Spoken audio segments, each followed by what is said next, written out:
This is The Joe Gaither Show on BamaCentral.com.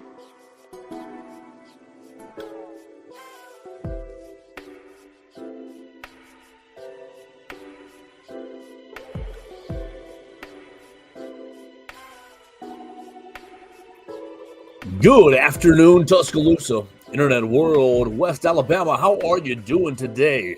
It is Friday, March 22nd. This is the Joe Gaither Show right here on BamaCentral and BamaCentral.com. You're watching us on Facebook, on Twitter, and on YouTube at Joe Gaither 6. You're listening to us on Spotify, Apple Podcasts, and on Amazon at The Joe Gaither Show on BamaCentral. We appreciate everybody who's tuned in to us. We're a proud part of the BamaCentral Broadcasting Network, along with our friends Blue Collar Unplugged, Blake Byler, Matthew Gibson, and Jacob Pickle, bringing you all things Alabama basketball related. And we will hit on a bunch of Alabama basketball topics today. It's been a couple days. I want to apologize to everybody who's been looking for the show. I missed you on Wednesday and just got overwhelmed with a bunch of stuff on Thursday. So here we are on a Friday, and we have a ton of things to talk about. We want to invite you to jump into the comments section on any of those three platforms that we just mentioned, Facebook, Twitter, and YouTube at Joe Gaither 6. If you hear something that you want to jump in and make a comment on, or you can bring up whatever else you want to talk about. We're going to talk about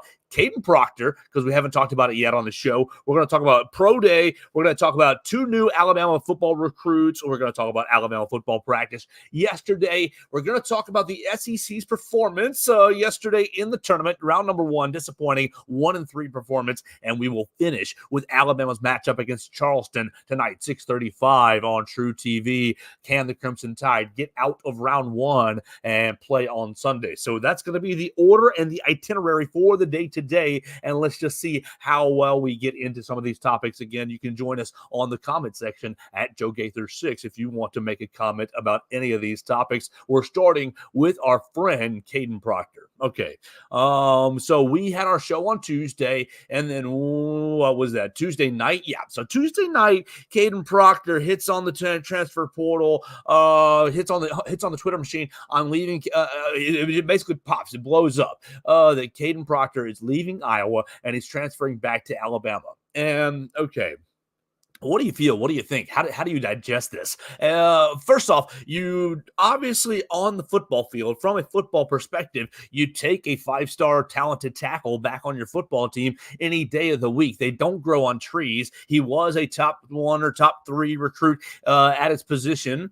He's a freshman All-American. Okay, so he's a good player. He improved throughout the season. I know there were several points. Golly, that Arkansas game, he got beat like a rented mule. But there were several games that he struggled in, but he grew through the year. If you didn't realize it, he was playing in the Rose Bowl with a foot injury, some ligament issue in his ankle or in his foot. So like he was improving through the year, and he's just a freshman.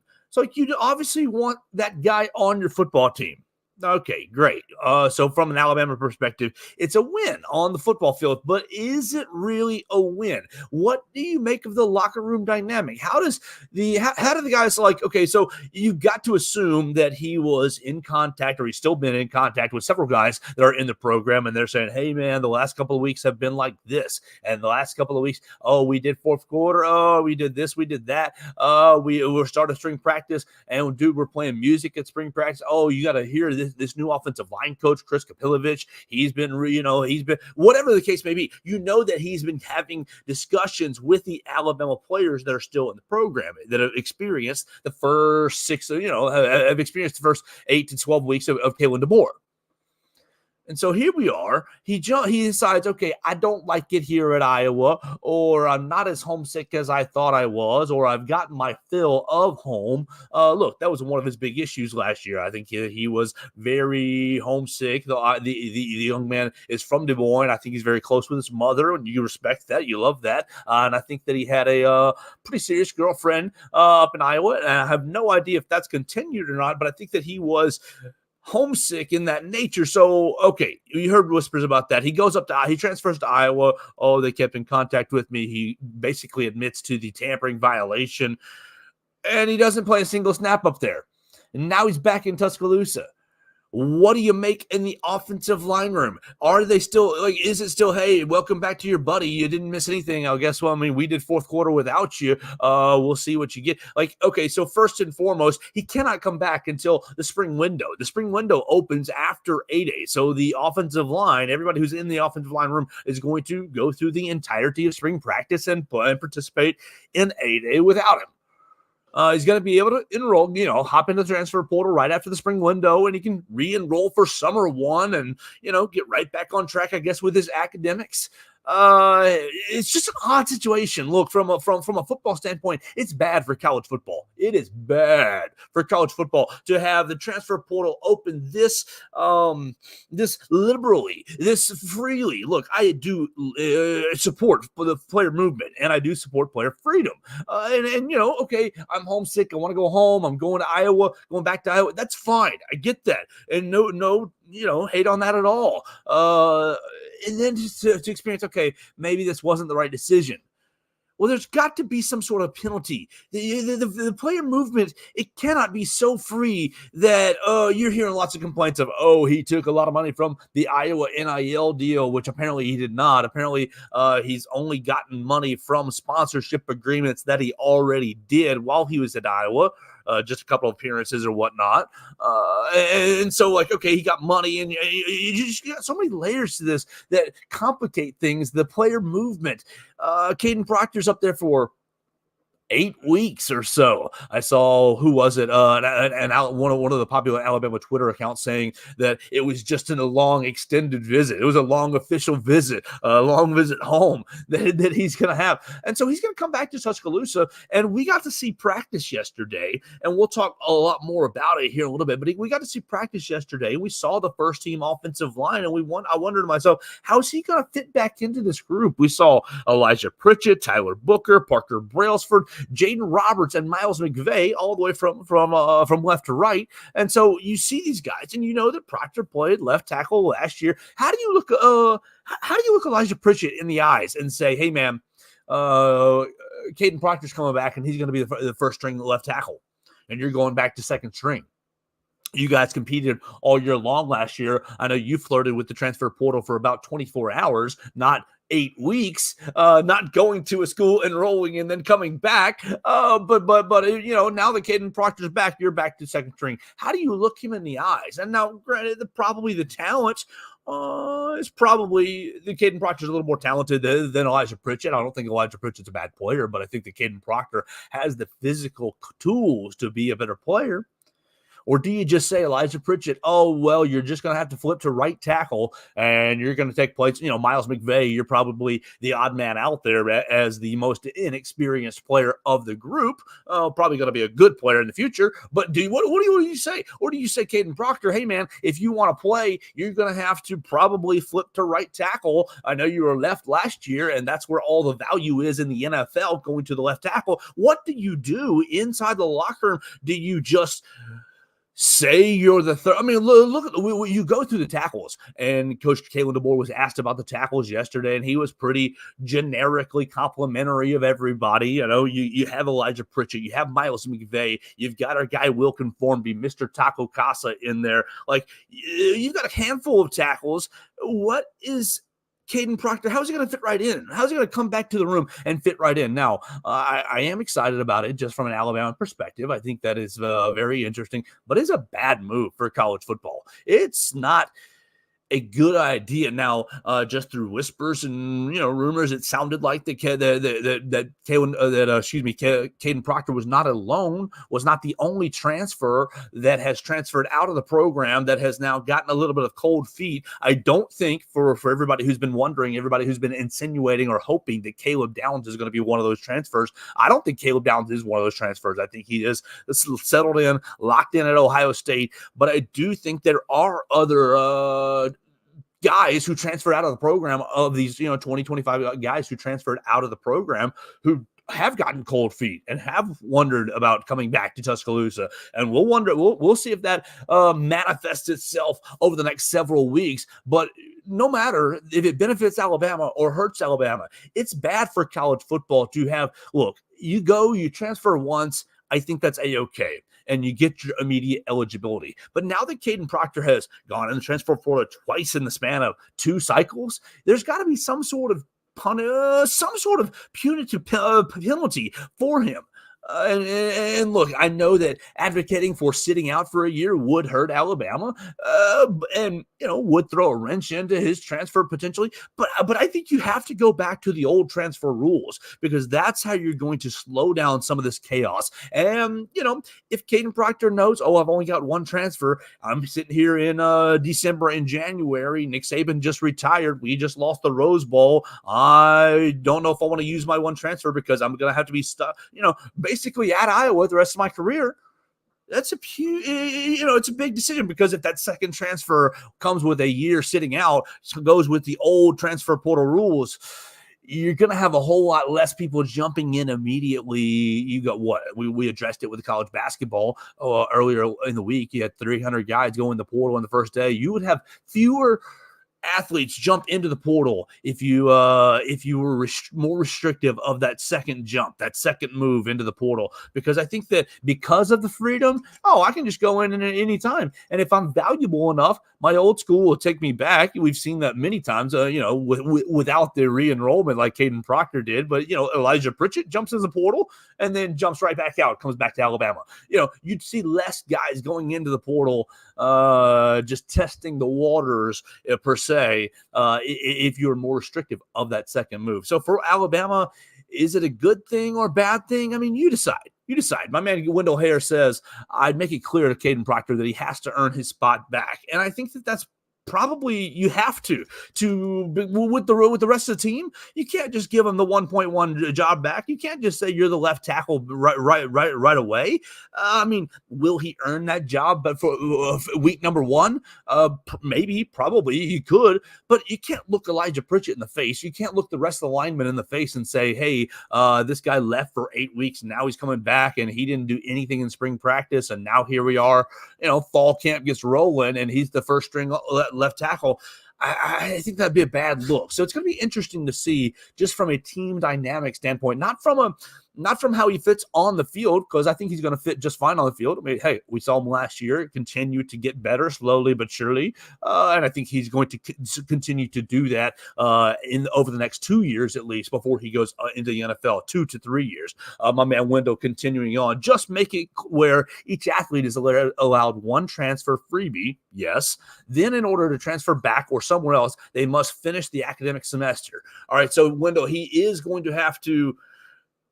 Well, actually, I'm sure. I don't know. He's going to go into the portal. April 15th is the spring window, is the next spring window. So I would imagine he's going to finish the spring semester, get to the end of April, 1st of May, finish that spring semester at Iowa.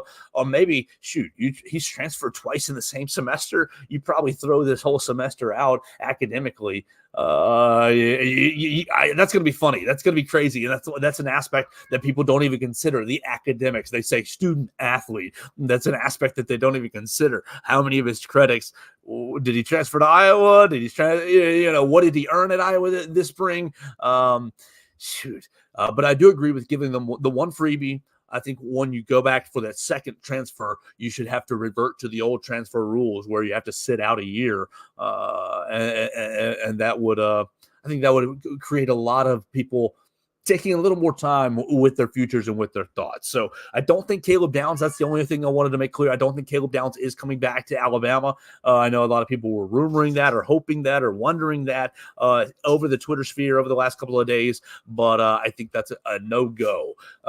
Let's get into something else. Let's get into Alabama Pro Day as Abby and Bruce are fighting. I got the blur screen on today so everybody can see them. I'll take a sip of my coffee. Hey, Abby. Hello, Abby. All right, so let's talk about Alabama Pro Day. Alabama Pro Day, I went on Wednesday.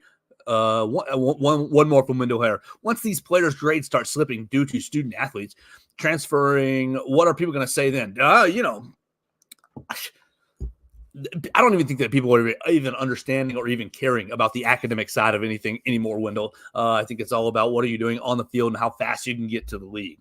And how fast you can get to the league, some of the guys are getting to the league pretty fast, so like Terry Arnold. Terry Arnold, just 2 years on the field, redshirt sophomore. 3 years, obviously, is the requirement, but Alabama having its pro day on Wednesday. It was a lot of fun, but it was it was a weird event. It was fun to be there because obviously I'd love to be at the action, but there wasn't a whole lot of access, and I don't want to blame that on the pro day. It just wasn't really like it was a strange event. Okay, so basically, it was just a bunch of scouts crowding around the vertical jump and crowding around the bench press and crowding around the end of the 40-yard dash and crowding around the finish line of the agility drills and the 3-cone drills, as they should. And they're taking their own times and they're writing their own measurements. They're all at the end of the broad jump, that sort of thing. And so you're just having to overhear some of these times and some of these measurements. And sometimes you got good, hey, that was a 4.4, that was, the broad jump was pretty easy to hear. 9 feet, 6 inches, 11 feet, so. That was pretty easy to hear. But you didn't really get any 40 times. It was just kind of an experience to be there and watch them perform. And was it fun? It was great. Yeah, for sure.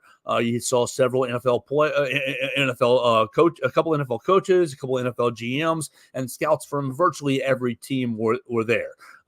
Do I make much of pro day? Honestly, no, I don't. I think it's a bunch of hooey as far as what is it? I mean, Kool-Aid ran a pretty good 40, and he's going to have surgery today. He's having surgery on his foot, the Jones fracture in his foot, which we found out was the bone connecting the pinky, the pinky bone in your foot, the pinky toe. That's what the bone is, the middle bone connecting that to your big foot. Is the Jones fracture. So he competed with the Jones fracture and did relatively well from my naked eye. I mean, I was standing 10 feet away, 5 feet away from various events, and he was very athletic. But I think that it's just a load of hooey. In my opinion, I think it's more so a maturity test. I think it's a maturity test to say, hey, we're going to draft you in 30 days. Are you staying relatively in shape? Have you lost your, have you put on 10 pounds of fat? Are you sitting around eating Doritos, watching whatever you are, junk food on TV and watching Netflix and HBO? Like, what are you doing with the last couple of weeks? I think really it's more a maturity test than hey, this guy's moving up my draft board and down my draft board, because we've talked about it. I mean, we talked about it with the combine 4 or 5 weeks ago, that you have all the GPS information. I mean, look, Terry Arnold, when he pulls his shirt off and he pulls his pants off and he's standing there in underwear like 15 feet away, does it make me feel bad about my body? Yeah, absolutely, because he looked like a Greek god. And basically you could see everything just sitting right on out there. And so it's like, ooh, look at this guy. He's going to be great. And he was great in front of the TV cameras with us one last time. And I'm sure that he was on the NFL Network set. They had a little mini set that they had. And he's going to be great on TV. He's going to be a hugely marketable player. And that's great. But, like, what do you really measure? You saw Antonio Pierce talking to Terry and Arnold. You saw some Packer scouts talking to Kool-Aid McKinstry. You saw Bear scouts looking on. Like, it was just, what did you really get out of it? I mean, you get to know these prospects a little bit more as people. But as far as the performance and the numbers, I don't think they mean that much. I don't think they mean that much at all. I think it is much more a maturity test for these guys as they're 30 days away from their lives changing. Let's talk about recruiting, because I don't want to. There's not much to get into with pro day for me, because I don't think is that deep. Let's talk about recruiting real quick. Look, Kalen DeBoer says, comes into Alabama, and people say, you can't recruit the South. He's not from the South. He doesn't have connections. Husky Harsin, he is not. Oh my Lanta, Alabama getting 2, not 1, but 2 commits this week, both linebackers.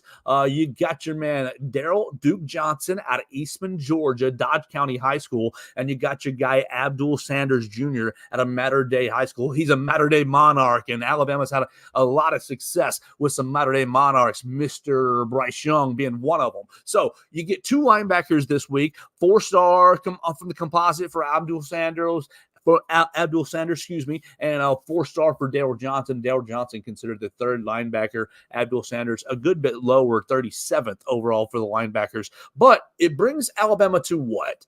It brings Alabama to 7 overall recruits, 7 overall commitments in the 2025 class. And how many of them have been in since the DeBoer era? Daryl Johnson, Derek Smith, Antonio Coleman, Zamir Smith, and Abdul Sanders. 5. 5 of the 7. 5 of the 7 have come in since Kalen DeBoer, and you've got the other two, Miles Johnson and Antonio and Turbo Johnson, Turbo Rogers, excuse me, Anthony Rogers, already staying committed from the previous regime.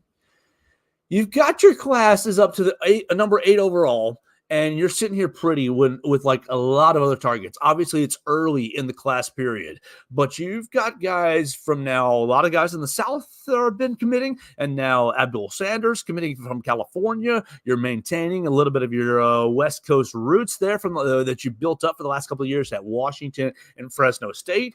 I think that everybody getting on to Brian Harsin and maybe, excuse me, Kalen DeBoer and calling him Brian Harsin need to slow it on down, as he has gotten a lot of momentum on the recruiting trail already. That's what, 5 recruits in the month of March. And so you're still building on this recruiting class. But you haven't even gotten to the summer yet. You can't go to in-home visits. All these guys basically coming for official or unofficial visits, mostly unofficial visits here to Tuscaloosa, and then committing to the new staff once they see everything, get to know everybody. So that's really exciting. Alabama moved up to number 8 already in the 2025 class rankings. Obviously, their rankings are not be-all, end-all, but it does give you a little bit of a ballpark of what kind of talent these teams are recruiting. And it's nice to see Kalen DeBoer picking up right where Nick Saban left off. Look, you might say, oh, it's not number 1. Nick Saban, he'd be right in this 8 to 15 to 20 range the last couple of years, this time on the calendar with, 4 to 8, 7, so 7 or so commit. So he's following right in the same pattern. Coach Saban, you've watched him over the last several years close through the summer and build through the summer, basically in that August, September window, get up into that top 2 or 3 class. And we'll see if Kalen DeBoer does that. You got to have several months until then. You are already starting off strong, and it's going to be fun to cover it. We're going to try to get some of these 2025 recruits on. We got a lot of the 2024 recruits on. We appreciate them, and we wish them well. It's very, very cool for me to see some of the 2024 recruits in Alabama uniforms at practice. I'm hopeful to see some of those guys excel. That would make me happy on a personal level, and I'm hopeful to bring you the 2025 class slowly but surely over the summer. Get to know some of these guys as they commit to Alabama. With that, let's talk about practice. We talked about practice, y'all. Yesterday, we were at the Baltimore facility, and we got to see practice, and that was fun. 25 minutes again out there on the tarmac as music was going again. We had my favorite track yesterday, Hated or Love It, the underdogs on top. So you had that going out. The music was emanating from a different place, it seemed like, and that was fine. Not really a big deal. I'm just noting that. My biggest takeaways for practice yesterday is that they're practicing. My biggest takeaway was Kane Womack. Kane Womack spending a lot of time dealing with Deontay Lawson and dealing with Jihad Campbell right there in the middle. They did a lot of drills throughout the time where we were at throughout the time the media was out there, and it was a lot of teaching. And so it seems like as Kalen DeBoer met with us after practice, he said, we're still implementing things. We're still installing things. It seemed like that was exactly what Kane Womack was up to, installing his defense with Jihad Campbell and Deontay Lawson. And it was weird. It's weird seeing 0 and 11 in the middle, but we'll get used to it, and that'll be fun. You guys may not know this, but I love number 11. That's my favorite jersey number. So we'll see Jihad Campbell if he can rock that for us, and then it'll be weird to see, but fun to see Deontay Lawson in that number 0. We already hit on the offensive line earlier when we were talking about Kadyn Proctor, but let's go back to it real quick. With the offensive line, the first offensive line was Elijah Pritchett, Tyler Booker, Parker Brailsford, Jaden Roberts, and Miles McVay.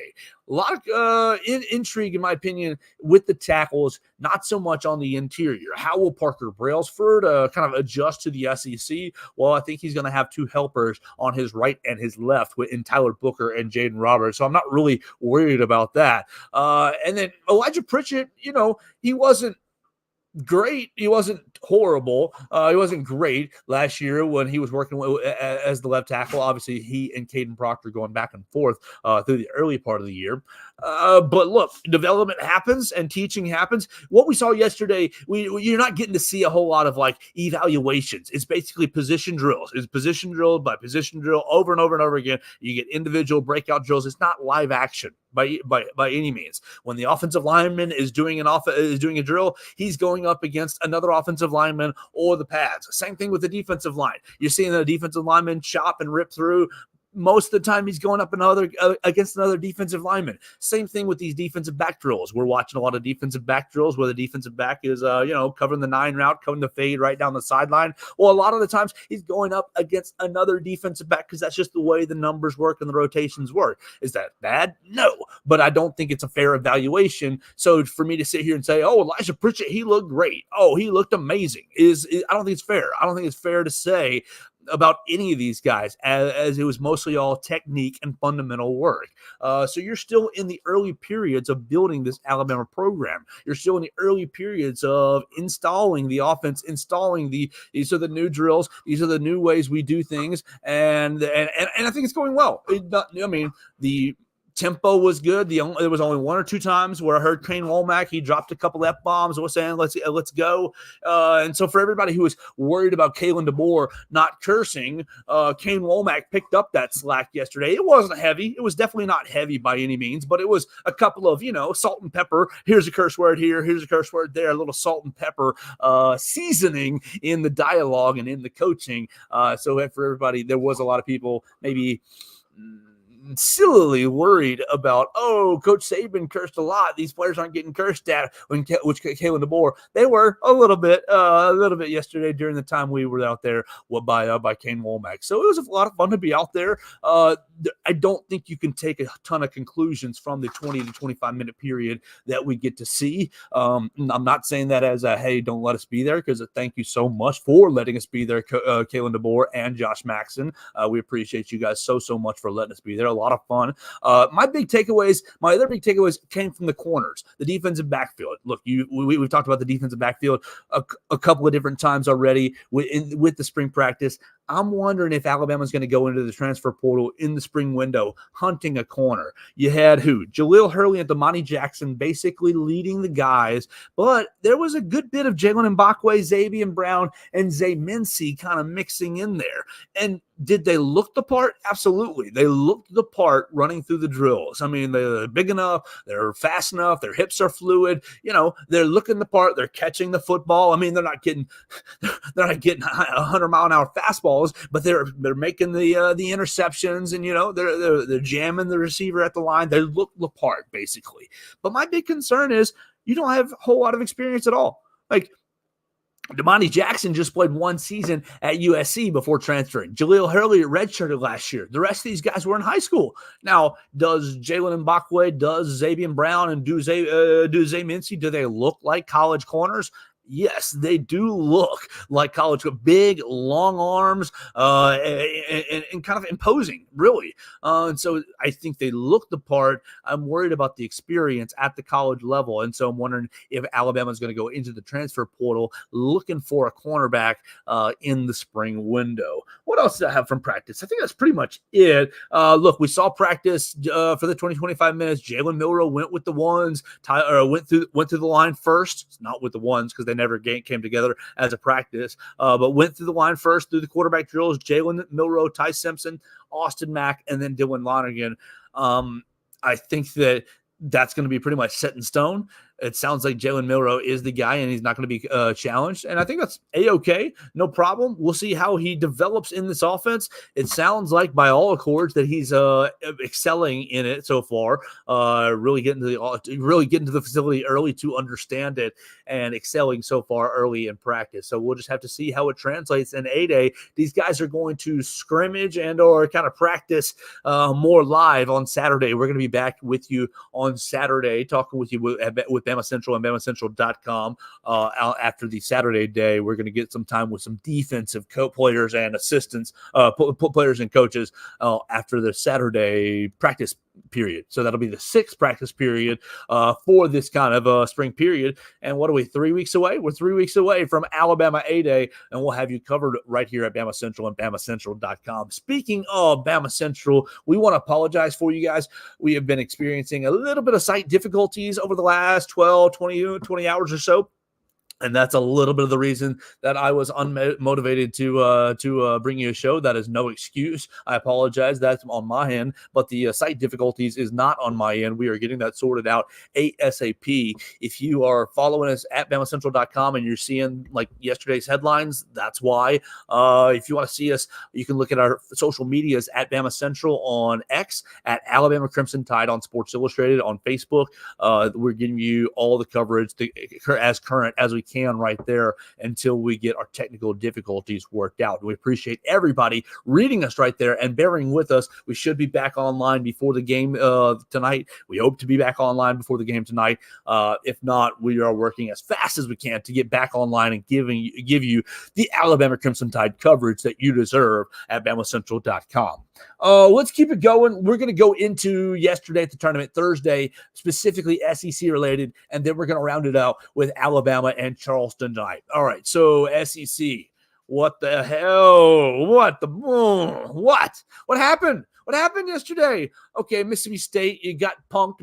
Michigan State basically beat you up on the defensive end and stymied your offense and kept you from getting to the hoop and basically forced you into a bunch of bad shots. And, Josh Hubbard played well, but the rest of your team really didn't. You lost. SEC 1-3. South Carolina game I didn't see a single second of. What was I doing? Oh, I was at Alabama football practice. That's what I was doing. So at South Carolina, sorry, I didn't get to watch you guys lose, but Lamont Parrish, great season. I wasn't really expecting much out of you anyways, as Oregon beats South Carolina. And then what the heck? Kentucky let this man, Jack Golke, hit 10 3-pointers. And thank you, Stingray, for watching, because, yes, Coach Calipari is washed. He's absolutely, not as a recruiter and not as a friend, but he is absolutely washed as a game planner and as an in-game coach. And really, I guess he's washed as a motivator. You go 0-2 in postseason play with one of the most talented teams in Kentucky history, and it's absolutely disgusting. And I know Golke was just like absolutely stupidly on fire, but he wasn't the only player out there for Oakland. You play some defense on them a little bit, and then you're turning the basketball over on the offensive end. I know shooting 30%, that can happen to anybody. It might happen to Alabama tonight, but don't turn the basketball over like you did. It's just absolutely embarrassing. I had Kentucky probably, I think, to my Elite Eight, and they let me down. I didn't expect them to be national champions or to go to the Final Four like a lot of people did, but just awful effort for Kentucky. And the SEC starting off pretty poorly. Everybody cheering and basically saying the SEC is the number one conference in America this year. You're going to have to see. You're going to have to find out with what, 5 more SEC teams in action. What are we at right here? We're in the middle of the day. And, oh, my gosh, Northwestern and Florida Atlantic are in overtime, but it looks like Northwestern's going to win. They're up by 9.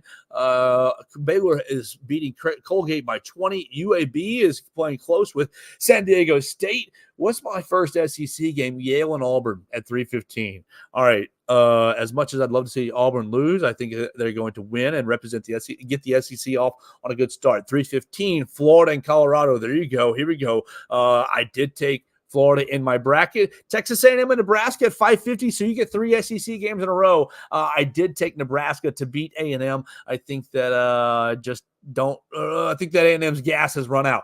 And then we keep on running. What's the next SEC game? Well, it's Alabama. That's the 5th. That's the 4th. Yeah, 1, 2, 3, 4. Yeah, Alabama is the 5th at 6:35. So we'll see if Alabama can win tonight. Stingray wants me to talk about Sanford and Kansas, but real quick, and we'll do that, and then we'll hit Alabama. All right. Last night, Sanford and Kansas, you got Bucky Bald against a short roster in Kansas. And was it a bad call? Yes, it's a bad call. Am I going to be up in arms about it? Personally, no, not really. Just because when you are Goliath, or when you're David and you're going up against Goliath, you got to get it all right. And you're going to have bad calls in the NCAA tournament. You're going to have bad calls with officiating. Does that make it right? No, it doesn't. Should the official have called a foul? No, it was all ball. It was a clean play. But when you're trying to take down a blue blood like Kansas, I think it's just my opinion. It's just my opinion that the official is usually going to give the blue blood a little bit of a favorable whistle, and that's what Kansas, that's North Carolina, that's Duke, that's UCLA. When UCLA's in there and they're good, when you're playing against one of the premier programs, UConn will look to a little bit to an extent. You're going to have to play a little bit higher than the standard of the officiating. And so it was a terrible call. Yeah, Stingray, you're exactly right. And you can listen to Stingray's show on Tide 100.9 in Tuscaloosa locally and in several Mississippi locations right there at Tide 100.9. Listen to him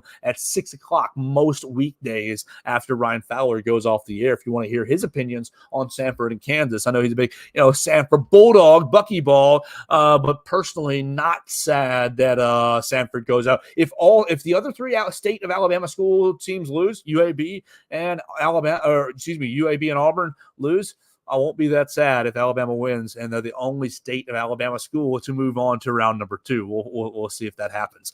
And we'll see tonight at 6:35. Alabama, 9.5-point favorite over the College at Charleston. Oh my gosh, how are you feeling? What's your prediction for the game? You can drop it in the comments. What do you think? Can Alabama move on? Okay, so the last time we saw Alabama, it was wild. You saw the first 4 minutes against Florida of, oh my gosh, this is what it's supposed to look like. It was perfect. The first 4 minutes against Florida were absolutely perfect. It was, oh my gosh, the last 8 weeks of absolute hooey that we've endured are worth it. Look at them figuring it out on the court. Look at them playing good defense. Look at them rebounding the basketball, clearing the defensive glass, and getting out on the run. It was great. The first 4 minutes, you buried Florida into an 11-3 hole or so, and you turned them over. You were up 7-1 on the glass. It was great. It was perfect. And I thought, well, okay, Nate Oates, well, look at you. You've hit the right button at the right time. And then who was it? Todd Golden. Yeah, Todd Golden. He calls timeout. The Florida coach calls timeout, and it all collapses slowly but surely. It didn't collapse, in a matter of seconds. It took Florida till late in the first half to get up, 31-32, and then from there it was all Florida.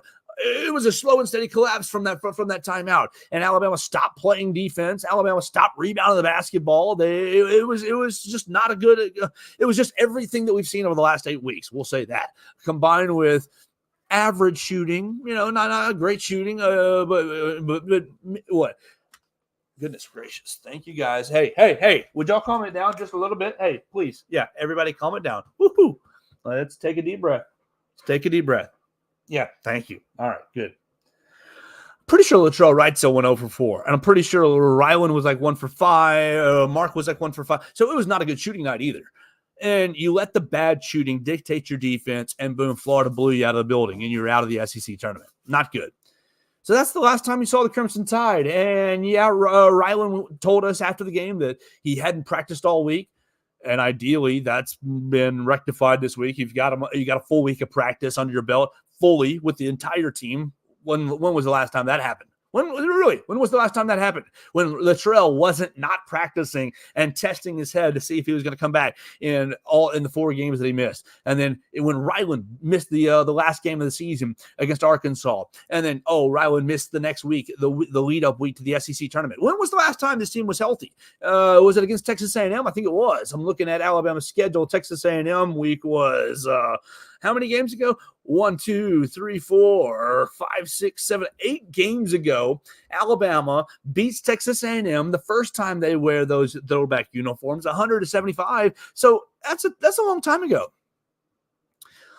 So is the Tide back, and is the Tide ready to make a run after having really 2 full weeks, one game in 2 weeks? This is your second game at the end of the second week. and you're playing an inferior opponent. You know this. You look at the KenPom rankings, as we often do, and Charleston's sitting there at 99 overall, and they're sitting there with the 57th best offense and the 174th defense. But they've got some playmakers, and they've got some shot makers, and they've got just enough confidence to beat you. Absolutely. If you don't play, look at exactly what happened with Oakland last night. Should they have been on the floor with Kentucky talent-wise? Absolutely not. Coach Calipari, whatever happens to you, you deserve it at this point. That was one of the most talented teams I've seen Kentucky have in many years, and you wasted it. An inferior team beat them. Charleston can beat you tonight. Charleston, look, everybody's talking about the metrics and everybody's talking about Alabama, a 9.5-point favorite. What happened last year with Charleston? Charleston is a 2-time CAA regular season champion.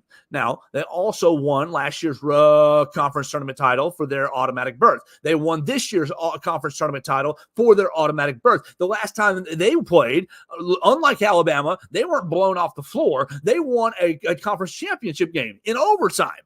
They were fighting off who? They were fighting off one of their Stony Brook. They were fighting off Stony Brook. They won 82-79 in overtime. Now, these are not good teams. The William and Marys, the North Carolina A&Ts, the Drexlers, the Townsends. These are not good teams that they're beating, but they've won 12 games in a row. They've gained confidence. They believe in themselves. It's going to be a challenge tonight for Alabama. And how do you know it's a challenge if those numbers don't prove it to you? The fact that they're fighters. What did they do last year? They made it to the round of 64. They played in a 5-12 game. What are we playing in? Oh, a 5-12 game tonight. They were the 12 last year. Who was their 5 seed that they played against? They played San Diego State. Why do we know San Diego State? Oh, my gosh, San Diego State beat Alabama's butt in Louisville and went to the Final Four. They lost to San Diego State in the first round by 6 points. It was a 3-point game with like 30 seconds left. The fouling, you know how it works with the last 30 seconds, kind of shifted the spread into San Diego State's favor. But it was a close game throughout the entire game. Charleston had the lead early in the first half. San Diego State fought it back, and then it was basically tied at halftime and tied throughout the entirety of the game, with San Diego State taking an edge, a little bit of an edge over the last 10 minutes and holding on to that tiny edge through the last little bit of the game. It's going to be a battle tonight for Alabama. It's going to be a battle tonight. And look, who are you going up against? You're going up against a guy named Rain Smith. Rain Smith and Ante Berzovic. Okay, Rain Smith averaging, 14 points a game, good little 3-point shooter, guard play, Australian guard for Charleston, junior, and Ante Berzovic, Croatian forward, 6'10", 225. That's basically what you're going to be going up against on the offensive end. And does that make me a little nervous? The guard doesn't, but the forward does. Oh, man, I never hear grades mentioned anymore, buddy. Yeah, you're absolutely right. Talking about going back to an earlier topic. Yep, the academics are all thrown out. You're absolutely right. But you're going to have to go against 2 foreign-born players who have been playing basketball for probably a long time, have belief in themselves, been playing in a small conference. It's a recipe that can come up and bite you.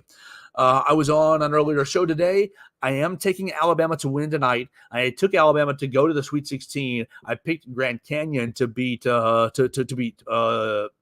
St. Mary's in the next game. That's going to be at 9:05. We're going to have to watch that late. Stay up late, pour your coffee, and we'll see if Alabama can get to the second round and take on the winner of St. Mary's and Grand Canyon. Look, my bracket is busted. I hope that your bracket is not. If it's not, you can chime in the comments and tell us what upset you picked. If you picked Oakland to beat Kentucky, you're a lot smarter than me. And you can tell everybody how smart you are in our comments at Joe Gaither 6. Is that the rest of my notes? That's pretty much my notes. We talked about Kadyn Proctor. I love it from a football standpoint. I kind of hate it from an old man boomer standpoint, transfer portal standpoint.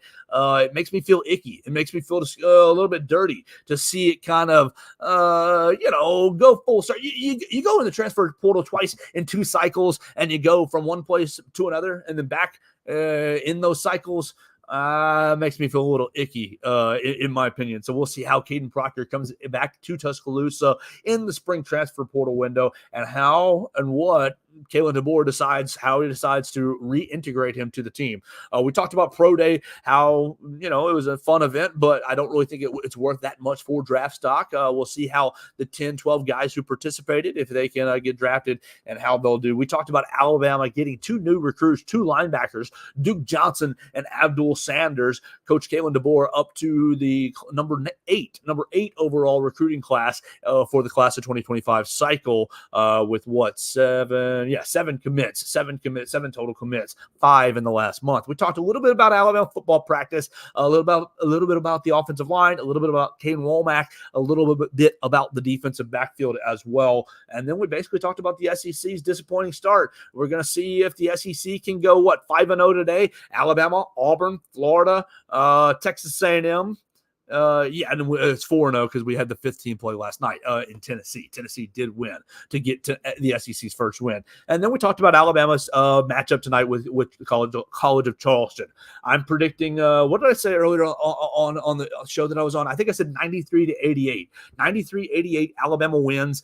You can drop your score prediction in the comments. Let everybody know what you think. Will Alabama get upset tonight? Oh my gosh. Look, the social media went crazy last night when Kentucky lost. It will go even nuts. It will go even crazier tonight if Alabama loses to the College of Charleston. We'll see what happens tonight on BamaCentral and BamaCentral.com. We got our man Blake Byler. He's out in Spokane, Washington. You can follow him on social media at Blake Byler 45 for his coverage. Katie Wyndham is doing softball tonight. Alabama is getting back in action inside the Joe, so you can follow her at Katie Wyndham _. And I'm just going to be sitting in the house watching basketball, so you can follow me at Joe Gaither 6 if you want to follow all of our coverage. That's going to do it for our show. We'll keep up with the tournament right here on the Joe Gaither Show on BamaCentral and BamaCentral.com.